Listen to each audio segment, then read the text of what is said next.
ದದ್ದಲ್ ಅವರ ಮಾಜಿ ಪಿಎ ಪಂಪಣ್ಣ ಅವರ ವಿಚಾರಣೆಯನ್ನು ಕೂಡ ನಡೆಸಲಾಗಿತ್ತು. ಇದೇ ವಿಷಯವಾಗಿ ಪಬ್ಲಿಕ್ ಟಿವಿಗೆ ಪ್ರತಿಕ್ರಿಯೆಯನ್ನ ಕೊಟ್ಟಿದ್ದಾರೆ ಪಂಪಣ್ಣ. 2 ದಿನಗಳ ಕಾಲ ನಮ್ಮ ಮನೆಯಲ್ಲಿ ತಪಾಸಣೆಯನ್ನ ಮಾಡಿದ್ದಾರೆ.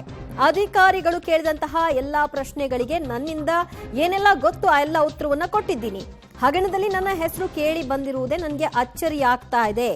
ಮಾನಸಿಕವಾಗಿ ಕುಗ್ಗಿದ್ರ ಸಲುವಾಗಿ ಸ್ವಲ್ಪ ವಿಶ್ರಾಂತಿ ಬೇಕಿತ್ತು. ಆ ಕಾರಣದಿಂದಾಗಿ 15 ದಿನಗಳ ಕಾಲ ರಜೆಯನ್ನ ಹಾಕೊಂಡಿದ್ದೆ ಅಂತ ತಮ್ಮ ರಜೆ ಕಾರಣವನ್ನು ಕೂಡ ಕೊಟ್ಟಿದ್ದಾರೆ.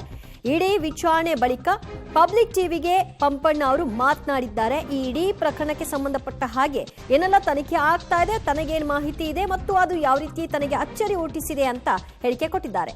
ತಾಲೂಕು ಪಂಚಾಯಿತಿ ಅಧಿಕಾರಿಯಾಗಿ ಮಾತ್ರ ಶಾಸಕರ ಜೊತೆಗೆ ಸಂಪರ್ಕವನ್ನ ಹೊಂದಿದ್ದೆ. ಶಾಸಕರ ಯಾವುದೇ ವ್ಯವಹಾರಗಳನ್ನ ನಾನು ನೋಡ್ಕೊಂಡಿಲ್ಲ. ನಿಗಮದ ಅಧಿಕಾರಿಗಳ ಜೊತೆ ಕೇವಲ ಸರ್ಕಾರಿ ಕೆಲಸದ ಸಂಪರ್ಕವನ್ನ ಹೊಂದಿದ್ದೆ ಅಷ್ಟೇ. ನನ್ನ ಮನೆ ಬಳಿಕ ದದ್ದಲ್ ಮನೆ ತೋರಿಸಲು ನನ್ನನ್ನ ಕರೆದು ಹೋಯ್ದ್ರು.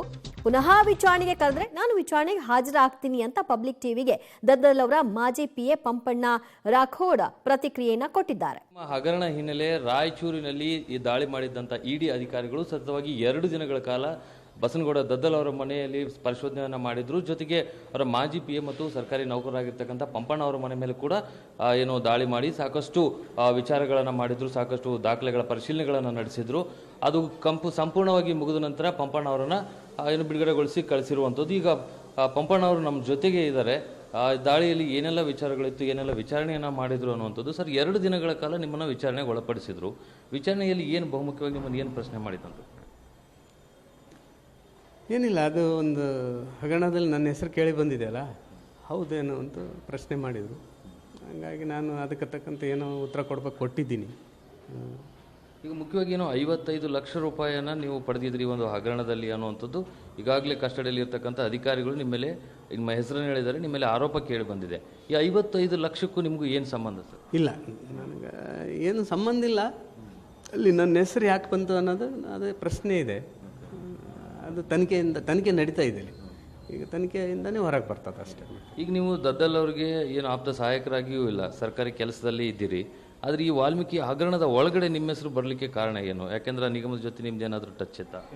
ಇಲ್ಲ, ಟಚ್ ಅಂದ್ರೇನು, ಹೋಗಿ ಬರ್ತಿದ್ದೆ ನಾನು ಅವಾಗ. ಹಳೆ ಇದು ಅಲ್ಲ, ನಾನು 2018ರಿಂದ 2020ರಲ್ಲಿ ಅಲ್ಲಿ ಪಿ ಎ ಆಗಿ ಕೆಲಸ ಮಾಡಿದ್ದೀನಿ. ಹಾಗಾಗಿ ನಮ್ಮ ತಾಲೂಕು ಪಂಚಾಯತಿ ವ್ಯಾಪ್ತಿಯಲ್ಲಿ 2 MLAಗಳ ಆಫೀಸ್ಗಳು ಬರ್ತಾವೆ. ಅವ್ರ ಗೀಟಿಂಗ್ ಅರೇಂಜ್ ಮಾಡೋದು, ಅಥವಾ ಏನು ಪಬ್ಲಿಕ್ನಿಂದ ಏನನ್ನ ಇದು ಬಂದು ಸಮಸ್ಯೆಗಳು ಬಂದಿರ್ತಾವೆ, ಅವ್ರ ಆಫೀಸಿಗೆ ಬಂದಿರ್ತಾವೆ, ಅಂಥವನ್ನೆಲ್ಲ ನಾನು ತೊಗೊಂಡು ಬರ್ತಿದ್ದೆ. ಅಲ್ಲಿ ಪಿ ಎ ಅವ್ರ ಕಚೇರಿಗೂ ನನಗೂ ಸಂಬಂಧ ಒಡನಾಟ ಇದೆ. ಅಂದ್ರೇನು, ತಾಲೂಕ್ ಪಂಚಾಯತಿ ಮತ್ತು MLA ಆಫೀಸ್ಗಳ ನಡುವೆ ಸ್ವಲ್ಪ ಕೋಆರ್ಡಿನೇಟ್ ಟೈಪ್ ನಾನು ಕೆಲಸ ಮಾಡ್ತಿದ್ದೆನಲ್ಲ. ಎಲ್ಲೋ ಒಂದು ಕಡೆ ಇನ್ನೊಂದು ಆರೋಪ ಕೇಳಿ ಬರ್ತಿರುವಂಥದ್ದು,